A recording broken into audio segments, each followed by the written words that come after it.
think that over these last couple weeks, man, we've been saying on this show for the longest time that we are ready for this draft process to end. And we are about, 17 days before the draft, before Mr. Caleb Williams will officially be the Bears franchise quarterback. I am looking forward to that finally happening so we can just move on with our lives. But over these last couple weeks, since we have not been on the show, Caleb Williams was at a USC basketball game watching USC basketball phenom Juju Watkins, and he's out there, enjoying himself, doing a little dance and, waving his hand on there, but obviously he has some fingernail polish on his hand. And it looked like he had a pink case in his hand. Things that I don't really care about, but it made some uproar on the internet, more specifically Bears Twitter, to the point where it got Photoshop so much. There's people out there who really thought that he had on lip gloss, which he did not. And he even put out a video. It was Caleb and I think it's his manager, this guy who always wears this Laker hat, manager / trainer or whatever. And he's like, look at my finger. I don't have any fingernails. I've got a white finger. I got a white iPhone case, whatever. He said, but it doesn't matter because your girl likes it anyway. One thing I say about Caleb, everybody keeps asking, will he adjust? I think Caleb's going to be perfectly fine. I don't think Caleb's going to have any problem with adjusting to Chicago. I think it's going to be more of an issue of Chicago adjusting to him.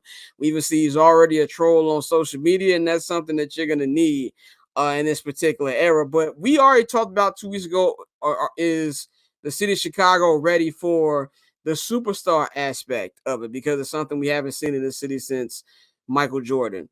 But I don't think they're ready. I won't say that they're not ready. I think that a lot of the Bears fans who care about stupid stuff, are they ready for how eccentric and how flashy that Caleb Williams can be with stuff like this? And I saw the big uproar about it, like people asking, is that this is not going to be acceptable? Like, we watched Dennis Rodman for 3 years, like, and what Dennis Rodman did is, like, what Caleb did is mild to compare to the antics that Dennis did in his time as a Bull. But I will say this, he has to win. Now, if he's not coming out playing the way that people want to play, yeah, people are going to talk about dumb stuff like that. But if he's winning, I personally don't think you'll have your people who, say whatever. But as for a whole, I think if he is dominant, people will really rally around him. But Bane, what do you think about this whole, big deal they're making over this? And, do you think how the fan base is going to handle it?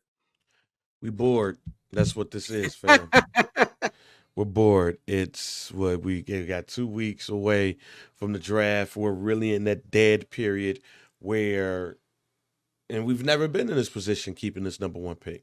So now it's just so much stuff that we need to talk about that we're not going to talk about, or we might talk about. There's a lot of ways of going around this, but it's just we're bored. There's nothing else to talk about, and let that man express himself. He have the blue and orange on his fingers first day. As long as they win, I'm cool with it. Even if we don't win, it is what it is. So yeah, all of this is simply put much to do about nothing. We just bored right now because we the number one pick in the draft and we start everything off.